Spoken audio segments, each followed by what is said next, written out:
Good morning, laddies and gents. Today we have the September 9th Zendikar Rising. Spoilers brought to you by, presented to you by me, Matt on MTG Ownage. Brought to you by Mythic Spoilers and whatever they compile together. So we're seeing some commander cards today. And I think I may have missed some commander cards in the past, so I'm going to flip and try to grab those too. Go over those. And here we go. Let's dive into it. First of all, we have a no one. That's the best name ever for a legendary creature. It's just a no one. All right, interesting butterfly symbol. A no one, Ruin Thief. It's a Demir 4-drop vampire rogue. It gives your other rogues +1/+1, and he himself is a 2/4. And he also has whenever one or more rogues you control deal combat damage, that player mills a card for each 1 damage dealt. They mill at least 1 card, and this way you draw a card. Pretty cool.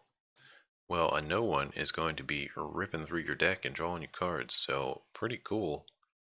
Next up we have Enigma Thief, a 7-mana Sphinx Rogue with Prowl 4. So, what is Prowl? You may cast a spell for its Prowl cost if you dealt damage to a player this turn with a Sphinx or Rogue. Very interesting. So you can get this guy out cheap, and it's a 5/5 flying. When Enigma Thief ETBs, for each opponent, return up to 1 target non-land permanent that player controls to the owner's hand. This is a pretty good creature. I gotta admit, this is not bad.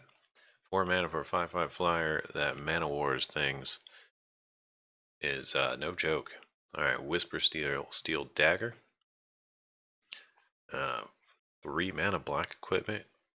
Equipped creature gets +2/+0. Whenever equipped creature deals combat damage, you may cast a combat damage to a player. You may cast a creature spell from that player's yard this turn. Spend any color mana for it. Not bad. And not great either, but not bad. 3 mana to equip. Too bad it doesn't auto-equip like everything else we've seen. Every other equipment we've seen in the set. Next we have a boon. Oldaya Ancestor. It's got 3 colors. White, green, red, and 1 colorless to cast. So 4 mana, 3/3. Legendary Elf Spirit. At the beginning of combat on your turn, up to 1 land you control becomes an XX elemental with trample and haste, where X is a boon's power. It's still a land. Whenever a land enters the battlefield under your control, put a +1/+1 counter on target creature. Interesting. Not sure I really like this guy. Not always the hugest fan of turning my lands into creatures, because often people just remove them and then you're down a land and it sucks. But not too bad. And it is forced. It does say, no, actually it's not forced. Up to 1 target land. So you could choose 0 as the up to 1. You could just not do this, but it could be game winning also. Next we have Trove Warden. 4 mana for a 3/4 cat beast with vigilance and landfall. What is this, Batman symbol forehead? That's weird. Whenever land enters the battlefield under your control, exile target permanent with CMC 3 or less from your graveyard. If it dies, put each permanent card exiled with it onto the battlefield under your control. Under the control of that card's owner.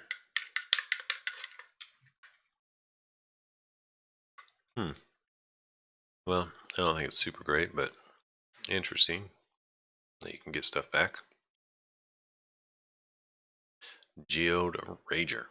6 mana for a 4/3 first strike.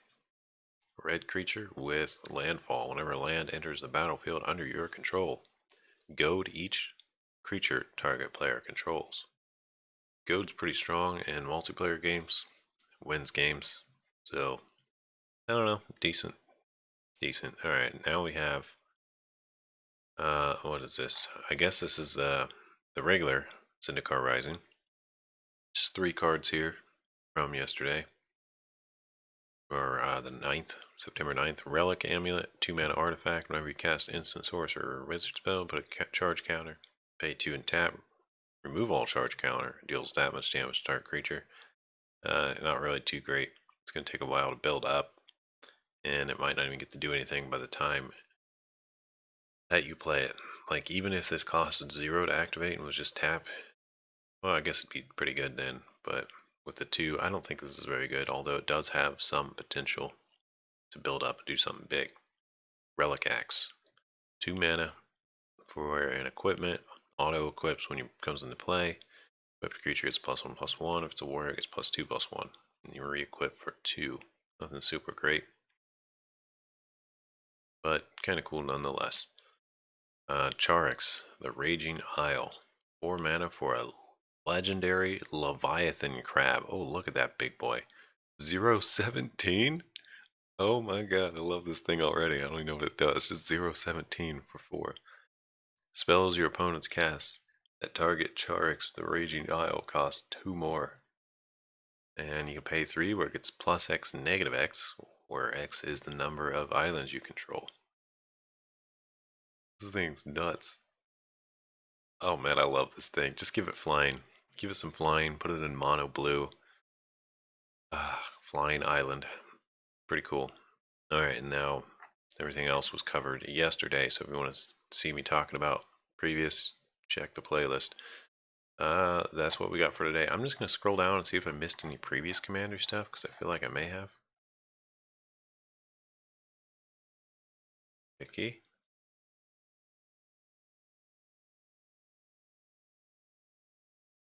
I guess there's probably a better way of doing this. We've revealed 270 of 280. There's only 10 cards left to spoil. So we've pretty much seen everything. Okay, let's click on Zendikar Rising here. Does this include the commander with it? I don't know.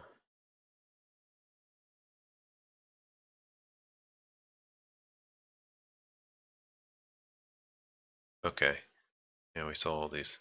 Yeah, that's the only commander, not standard legal, not main set. Okay.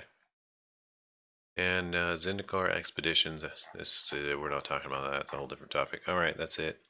Thanks for watching, and we will see you guys in the next one. Let's see, sort by date. I don't know if there's any big reveals. Kind of cool to see some of the commander stuff. I don't feel like there's anything super good. The coolest thing, obviously, is the Raging Isle.